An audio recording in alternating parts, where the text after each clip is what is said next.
Hi hello வணக்கம். மறுபடியும் கூலியை பற்றின ஒரு வீடியோ ரிலீஸ்க்கு ஒரு 8 நாள் இருக்குது. படத்தோட ப்ரொமோஷன் பார்த்தீங்கன்னா சூப்பராக பண்ணிகிட்ருக்காங்க. குறை சொல்ல முடியாத அளவுக்கு பண்ணிகிட்ருக்காங்க. இன்ஃபேக்ட் வார் 2க்கான ப்ரொமோஷன் கூட அடுத்து ஸ்டார்ட் பண்ண போகிறாங்கன்னு கேள்விப்பட்டேன். அவங்க வந்து சாங் ரிலீஸ் பண்ண போகிறாங்க போலக்கு.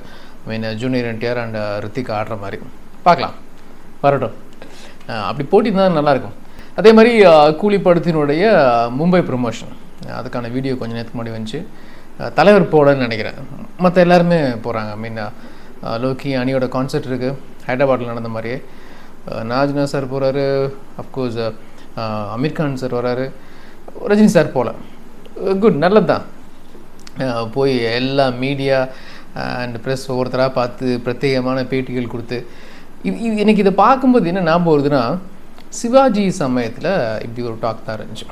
ஏன்னா சிவாஜி சமயத்தில் தான் அப்போ வந்து இந்தளவுக்கு யூடியூப் அந்த மாதிரிலாம் இல்லை 2007. ஆனால் அப்போது வந்து சேனல்ஸில் வந்து இப்போ பேட்டி கொடுப்பாங்க. ஒவ்வொரு சேனலாக பாலிவுட்டில் ரொம்ப ஃபேமஸ். ஷாருக், அமீர், சல்மான் கான், எந்த பெரிய ஸ்டாராக இருந்தாலும் ஒரு படங்கள் ரிலீஸ் ஆகுதுன்னா ஒவ்வொரு சேனலாக இருக்கிற எல்லா சேனல்லையும் அவங்க பேட்டி வந்துகிட்டே இருக்கும். ஹீரோஸோட பேட்டி வந்துகிட்டே இருக்கும். ஆனால் சிவாஜி திரைப்படம் அப்படி அந்த மாதிரியான ப்ரொமோஷன் தலைவர் பண்ணல. சவுத்தில் செம்ம ஹிட்டு, நார்த் பக்கம் சூப்பர் டூப்பர் ஹிட்டு.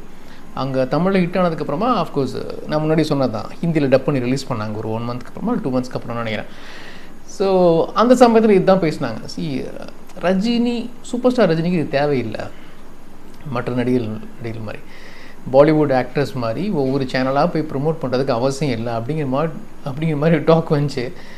அப்போது ரஜினி சார் என்ன பதில் சொன்னார்னா, எந்திரன் சமயத்தில் பதில் சொன்னார். எந்திரன் மறுபடியும் அவர்கிட்ட அதை கேட்குறாங்க, என்ன சார் நீங்கள் வந்து பாலிவுட் ஆக்டர்ஸ் மாதிரிலாம் நீங்கள் ப்ரொமோட் பண்ணுறது எல்லாமே இல்லைங்க, என் ஸ்டைலில் நான் பண்ணுறேன்ல, நான் வந்து ஆடியோ லான்ச் பண்ணுறேன், ஸோ என்னோடய ஸ்டைலில் நான் பண்ணுறேன் அப்படின்னு சொல்லி ரொம்ப ஒரு தன்மையான ஒரு பதிலை கொடுத்தாரு. இப்போ மறுபடியும் அந்த ஞாபகம் வருது. இப்போ ரீசெண்ட் டைமில் பார்த்தீங்கன்னா பொதுவாக சவுத் இந்தியாவில் ஒரு பேன் இண்டியன் ஃபிலிம் ரிலீஸ் ஆகணுன்னா எல்லா மீடியாவுக்கும் போகணும், எல்லாம் 1-to-1 பெரிய பெரிய சேனல்ஸ்லாம் எல்லாருக்கூடையும் பேட்டி கொடுக்கணும். தலைவருக்கு அது தேவையில்லை அப்படிங்கிறது மறுபடியும் ப்ரூவ் ஆன இருக்குது. பட் ஸ்டில் இந்த ப்ரொமோஷன் சூப்பர். இந்த ஸ்ட்ராட்டஜி ஹைதராபாத்தில் வந்து மெட்ரோ ட்ரெயினில் ப்ரொமோட் பண்ணுறது, மும்பையில் லோக்கல் ட்ரெயின் மெட்ரோ ட்ரெயினில் வந்து ப்ரொமோட் பண்ணியிருக்கிறது, இல்லை மெட்ரோ ட்ரெயினில் தான் ப்ரொமோட் பண்ணியிருக்காங்கன்னு நினைக்கிறேன். எனிவேஸ் லோக்கல் ட்ரெயினும் மெட்ரோவோ நல்லா ரீச் ஆகணும், அதை ப்ராப்பராக பண்ணிகிட்ருக்காங்க. ப்ளஸ் வேர்ல்டு வைடு கூலி வந்து புக்கிங்ஸில் லீடிங்கில் இருக்குது அப்படிங்கிறது சூப்பரான விஷயம். லோக்கியோட ரீசன்ட் இன்டர்வியூ இந்த சண்டே, லாஸ்ட் சண்டே வந்து சன்னில் ரிலீஸ் பண்ணாங்க. அந்த கிரிக்கெட்டில் வந்துட்டு பேசினதில் நிறையா விஷயங்கள் அவரும் அவருடைய அசிஸ்டன்ஸும் டெக்னீஷியன்ஸும் பார்த்திங்கன்னா சொன்னது ரொம்ப க்யூரியாசிட்டியை கூட்டுச்சு. முக்கியமாக எனக்கு வந்து நான் வந்து இப்போ தலைவர் படத்தில் ஒர்க் பண்ணிட்டு இருக்க நிறையா டெக்னீஷியன்ஸ் தெரியும். அவங்களாம் என்கிட்ட பேசும்போது தயவு செஞ்சு ப்ளாட்டை சொல்லிடாதீங்க, ஏன்னா முக்கியமான விஷயங்கள்கிட்ட சொல்லாதீங்கன்னு எனக்கு எதுவுமே தெரிஞ்சுக்க வேணாம். நான் அப்படி ஒரு ஃபேன் பாயாக நான் எதை பற்றியும் யோசிக்காமல் போய் என்ஜாய் பண்ணணும் அப்படின்னு சொல்லியிருக்கேன். ஆனால் லோக்கியின் டீம் வந்து ரொம்ப இன்ட்ரெஸ்டிங்கான ஃபேக்டர் சொல்லியிருக்காங்க. அதில் முக்கியமானது பார்த்திங்கன்னா மோனோலாக் ஆக்டிங் வந்து தலைவர் பெர்ஃபார்ம் பண்ணியிருக்காரு. அஃப்கோர்ஸ் இதுக்கு முன்னால் அண்ணாமலை படத்தில் பண்ணார். அதுக்கப்புறம் இந்த படத்தில் வந்து 3 நிமிஷத்துக்கு மேலே 3 நிமிஷத்துக்கு குறையாத ஒரு பெர்ஃபார்மன்ஸ் அப்படின்னு சொன்னார். ஸோ இந்த மோனோலாக் ஆக்டிங் வந்து தமிழ் சினிமாவில் வந்திருக்கு. ஒரு மோனோலாக் ஆக்டிங்னா என்னென்னா, நிறையா கதாபாத்திரங்கள் இருப்பாங்க, ஆனால் ஒரு கேரக்டர் மட்டும் டைலாக் பேசிகிட்டு இருக்கும். ஜஸ்ட்டு டைலாகாக இருக்காது, அந்த எக்ஸ்ப்ரெஷன் ரொம்ப ஒரு சோல்ஃபுல்லாக எமோஷ்னலாக அப்படி எல்லோரும் மை மறந்து பார்க்குற மாதிரியான ஒரு ஆக்டிங் தான் மோனோலாக் ஆக்டிங். முக்கியமாக இந்த மாதிரி ஆக்டிங் வந்து ஆக்டிங் கிளாஸில் ஸ்டேஜ் பெர்ஃபார்மன்ஸில் வந்து பண்ண சொல்லுவாங்க. ஒரு குறிப்பிட்ட கதாபாத்திரத்தை எடுத்து நீங்களாம் கேரக்டர்ஸ் இருக்கிற மாதிரி நினச்சி பேசணும் அப்படின்னு சொல்லுவாங்க.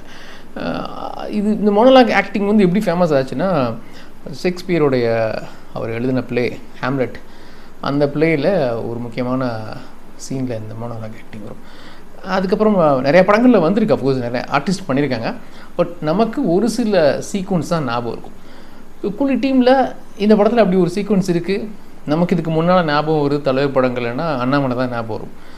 அந்த அசோக் கேலண்டரில் குறித்து வச்சுக்கோன்னு சொல்லி அப்படி தொடையை தட்டிட்டு போவார்ல, ஸோ அதான் ஞாபகம் வரும். ஆனால் அது கூட 3 நிமிஷத்துக்கு கம்மி. இது 3 நிமிஷம் அப்படின்னு சொல்கிறாங்க, அதை நான் பார்க்குறோன்னு சொல்கிறாங்க அந்த டீம் மெம்பர்ஸ். அப்படிங்கும்போது சரி என்ன மாதிரி இருக்கும் அப்படிங்கிறது ஒரு ஆர்வம் வருது. அடுத்தபடியாக கூலியை பற்றி எனக்கு ரொம்ப ஆர்வமாக இருக்கிற விஷயம், என்ன மாதிரி ஸ்க்ரீன் ப்ளே பேட்டர்ன் வந்து லோக்கி இதில் பண்ணியிருப்பாருன்னு சொல்லி தான். நிறையா தடவை நானும் ஜெனோனியும் பேசியிருப்போம். எல்லாருக்குமே தெரிஞ்சது தான், லோக்கியோட தி பெஸ்ட்னா மாநகரம், நெக்ஸ்ட்டு கைதி.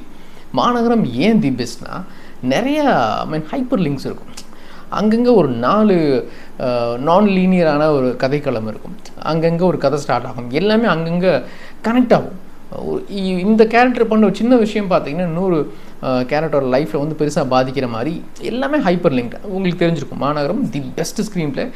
அதே மாதிரி எடிட்டிங்கும் சூப்பராக இருக்கும். ஸோ ஃபிலோமினா இருக்கட்டும், லோக்கியாக இருக்கட்டும், அந்த டீமோட தி பெஸ்ட்னா மாநகரம் மாதிரி இந்த படத்துலையும் ஹைப்பர் லிங்க் பாயிண்ட்ஸ் நிறையா இருக்குன்னு சொல்லியிருக்காங்க. ஸோ அது சூப்பர். அது ட்ரெயிலரில் உங்களுக்கு பார்த்தா தெரியாது, கண்டிப்பாக ட்ரெயிலரில் ஜட்ஜ் பண்ணவே முடியாது. ஸோ அப்படி ஒரு ஸ்க்ரீன் பிளே உள்ளே வச்சுருந்தீங்கன்னா வாவ் தான், வேறு என்ன. அது எப்படி இருக்க போகுது, ஏன்னா அந்த மாதிரி படங்கள் வர்றது ரேர், அந்த மாதிரி எழுதுறது ரேர். அப்படி எழுதினாலும் ஒரு ஹீரோக்கோ அது வந்து கரெக்டாக ஸ்க்ரீன் ப்ளே பண்ணி ஒரு சில கனெக்ட் ஆகாமல் போயிடலாம். மாநகரம் கனெக்ட் ஆச்சு. நாங்கள் மாநகரத்துக்கு எப்படி உழைச்சோமோ அதே அளவுக்கு கூலிக்கும் உழைச்சிருக்கோம். இதில் அந்த ஹைப்பர் லிங்க்லாம் இருக்குதுன்னு சொல்லியிருக்காங்க போது எனக்கு ரொம்ப எக்ஸைட்டிங்காக இருக்குது. கடைசியாக லோக்கி வந்து அவர் சொன்னது எனக்கு வந்து நான் படம் எடுத்துகிட்டேன், முடிச்சிட்டேன். பட் மக்களாக இன்டர்மிஷன் பார்க்கணும், இன்டர்வல் பிளாக் வந்து நான் பார்க்கணும், அதை ரியாக்ட் எப்படி பண்ணுறாங்கன்னு நான் பார்க்கணுன்னு நினைக்கிறாரு. ஸோ அது அப்படி என்ன ஸ்பெஷல்? இந்த பொதுவாக இந்த கமர்ஷியல் எலிமெண்ட்ஸ் உள்ள படங்களில் இன்டர் பிளாக் வந்து ஒரு ஒரு சம பாயிண்டில் வந்து நிப்பாட்டணும் அப்படிங்கிறது தலைவர் படங்கள்லேருந்து தான் வந்துச்சு. யாராவது நான் உள்ள வந்துடலாம் அதுக்கு முன்னால்.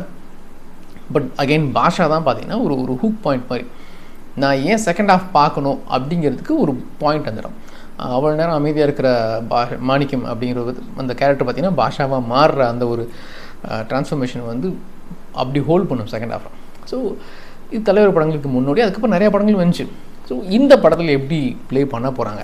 ஏன்னா ஒவ்வொரு பெரிய இயக்குநர்களும் பார்த்திங்கன்னா ரஜினி சாரை வச்சு இயக்கும் பொழுது அதுக்காக நிறையா மெனக்கிட்டுருக்காங்க. அது வந்து சிவாஜி படத்தில் சங்கர் சாராக இருக்கட்டும், ஒவ்வொரு இயக்குநர்களுமே அவங்கவுங்க ஸ்டைலில் இன்டர்வியூ பிளாக் வச்சுருப்பாங்க. பட் லோக்கி என்ன பண்ணியிருக்காரு, 2 வருஷம் நாங்கள் அதுக்காக நிறைய விஷயங்கள் பேசணும் அப்படின்னாரு. லோக்கி, ஃபிலோமின் இவங்கெல்லாம் சேர்ந்து வந்து அப்படி நமக்கு என்ன சர்ப்ரைஸ் பண்ண போகிறாங்க? லோக்கி நினச்சிருந்தா எத்தனையோ சீக்வன்ஸ் சொல்லிடலாம்.